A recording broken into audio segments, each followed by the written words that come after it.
അവനെ കോടതി ശിക്ഷിക്കോ ശിക്ഷിക്കാതിരിക്കോ ചെയ്യട്ടെ. ബന്ധവും പറഞ്ഞ് ഈ വഴി വരാതിരുന്നാ മതി.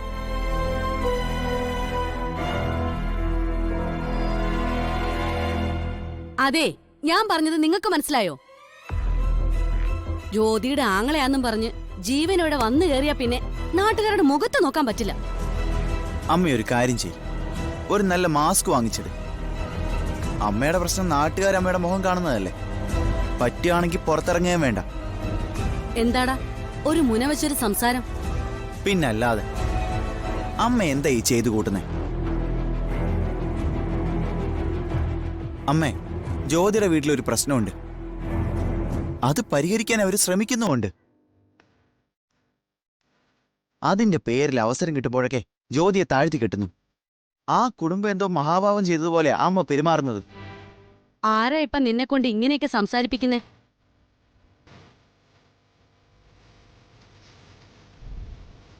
അത് വേണ്ടമ്മേ. ജ്യോതിയെ സന്തോഷിപ്പിക്കാൻ വേണ്ടി ഞാൻ അമ്മയോട് ദേഷ്യപ്പെടുന്നു അമ്മ വ്യാഖ്യാനിക്കേണ്ട. ഞാൻ ഇന്നോ ഇന്നലെ ഒന്നുമല്ല സുജാത ആന്റിയുടെ കുടുംബം കാണാൻ തുടങ്ങിയത്. ഫീസ് അടയ്ക്കാനും മറ്റും കൃത്യമായി എൻ്റെ കയ്യിൽ കാശില്ലാതിരുന്നിരുന്ന സമയത്ത് അവർ കോടീശ്വരന്മാരായിരുന്നു.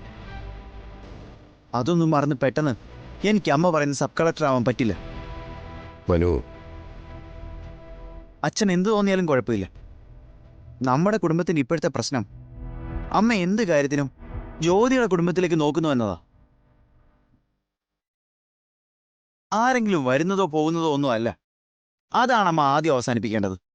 ഓ, ഞാൻ നിന്റെ ഭാര്യ വീട്ടുകാരെ കുറിച്ച് സംസാരിക്കുന്നില്ല, അത്രയല്ലേ ഉള്ളൂ.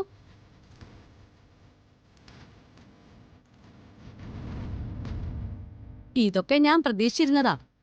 പക്ഷേ ഇത്രയും പെട്ടെന്ന് ഇതൊക്കെ നടത്തിയെടുത്തെന്ന് ഞാൻ കരുതിയില്ല.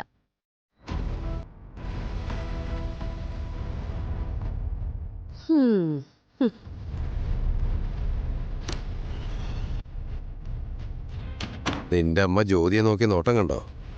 അതിന്റെ അർത്ഥം ഇതൊക്കെ ജ്യോതി നിന്നെ കൊണ്ട് പറയിപ്പിച്ചതാണെന്നാ. എനിക്കറിയാം അച്ഛാ. ഇതെങ്ങനെയാ പരിഹരിക്കാന്ന് എനിക്കറിയില്ല. ഇലയ്ക്കും മുള്ളിനും കേറില്ലാതെ തീർക്കണമെങ്കിൽ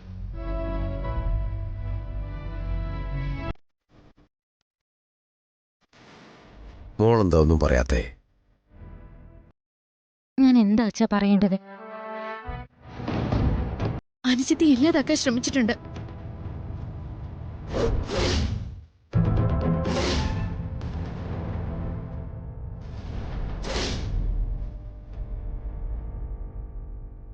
ഞങ്ങളുടെ തൊട്ടടുത്ത് താമസിച്ചിരുന്ന 20 വയസ്സുകാരനൊരു പയ്യനെ കൊല്ലാൻ വേണ്ടി ഓടിച്ചിട്ടിട്ടുണ്ട്.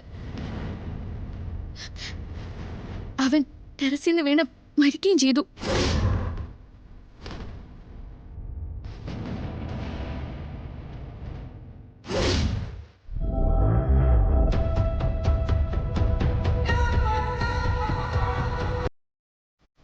ഓക്കെ,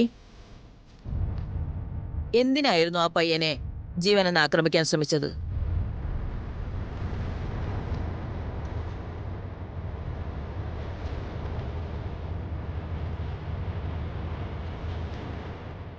ഞാൻ പറയാം. മരിച്ചുപോയ പയ്യനെ അപ്രതീക്ഷിതമായി നിത്യയുടെ മുറിയിൽ കണ്ടതുകൊണ്ട്.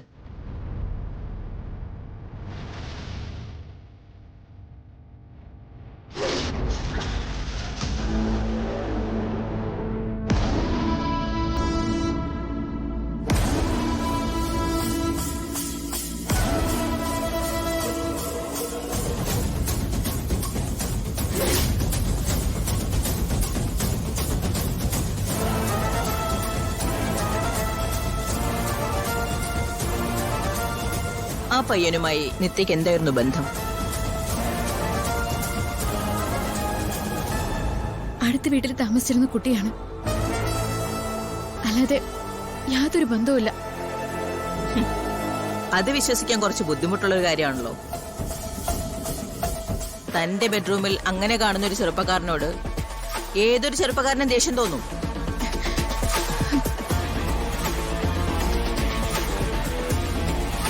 ഒരുപക്ഷെ അയാളെ ആക്രമിക്കാനും ശ്രമിച്ചേക്കാം. Objection your honour. പ്രൊസീഡ്. ബഹുമാനപ്പെട്ട പ്രതിഭാഗം വക്കീല് പറഞ്ഞു പറഞ്ഞ് മാനസിക നില തെറ്റുക എന്നത് ലോകത്തിലെ ഏറ്റവും ഉദാത്തമായൊരു കാര്യമാണെന്ന് സ്ഥാപിക്കാനാണ് ശ്രമിക്കുന്നത്. ഈ പറയുന്ന ജീവനെ സംബന്ധിച്ചിടത്തോളം അയാൾക്കുണ്ട് എന്ന് പറയുന്ന മാനസിക രോഗം അയാൾ തന്നെ വരുത്തി തീർത്താണ്. അതൊരു മാനസിക വൈകല്യമാണ്.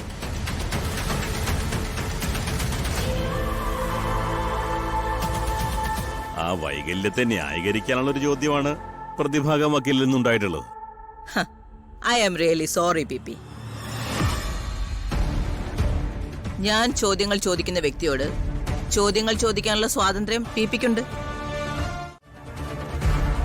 ഞാൻ ഈ കോടതിയിൽ വന്ന് നിൽക്കുന്നത് കോടതിയുടെ ഉത്തരവനുസരിച്ചാണ്. എന്റെ വ്യക്തി ജീവിതത്തെ അപമാനിക്കുന്ന ഇത്തരം ചോദ്യങ്ങൾ കേട്ടു നിൽക്കാൻ എനിക്ക് ബുദ്ധിമുട്ടുണ്ട്.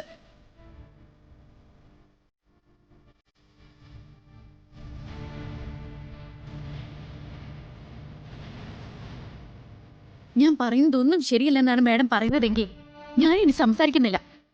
ഓക്കെ, ഞാൻ ഇടപെടുന്നില്ല. നിത്യയ്ക്ക് കോടതിയോട് നേരിട്ട് സംസാരിക്കാം.